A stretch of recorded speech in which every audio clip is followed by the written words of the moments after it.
बताइए, आपकी पार्टी की तालमेल ठीक ठाक चल रही है बिहार में?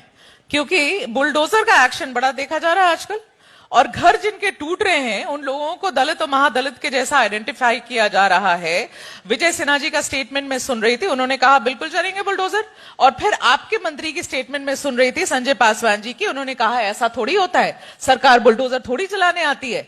और वो बिल्कुल कॉन्फ्लिक्टिंग स्टेटमेंट्स, और लग रहा है कि आमने सामने आ रहे हैं आप एक दूसरे के वहां पर। सच बताइए क्या हो रहा है? देखिए, बात आमने सामने की नहीं है, बट हाँ, बात न्याय की भी है। हाँ।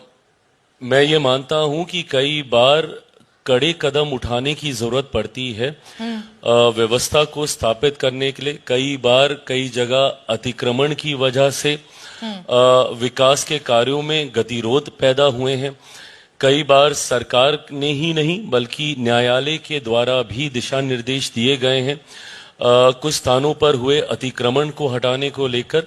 But at the same time मैं इस बात का भी पक्षधर हूं कि जो लोग वहां पर रह रहे हैं, भले वो किसी भी कारण से रह रहे हैं, पर अगर वो लंबे समय से रह रहे हैं तो ऐसे में ये जिम्मेदारी भी हमारी ही बनती है कि हम उनको एक वैकल्पिक व्यवस्था पहले तैयार करके दें, उनके घर गिराने से पहले। और जिस बयान का जिक्र आप मेरे पार्टी के मंत्री का आप कर रहे, ये उसी सोच से प्रभावित है कि अगर मान लीजिए किसी विकास के कार्यों को आगे बढ़ाने को लेकर अतिक्रमण हटाना अनिवार्य है या संभवतः माननीय न्यायालय के किसी आदेश का पालन करने के लिए हम लोग को उस अतिक्रमण को हटाना वहां से जरूरी है, तो उसके लिए पहले वैकल्पिक व्यवस्था तैयार करके दी जाए।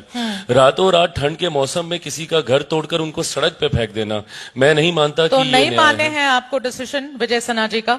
थोड़ी अनबन हो रही है? नहीं, अनबन नहीं हो रही है। हम लोग जिस बात को हम लोग चाह रहे थे उस व्यवस्था को पहले हम लोगों ने तैयार किया है। वहां पे जितनों के घर तोड़े गए हैं उनको पहले ऑल्टरनेटिव ऑप्शंस उनको प्रोवाइड किए गए हैं, और उसके बाद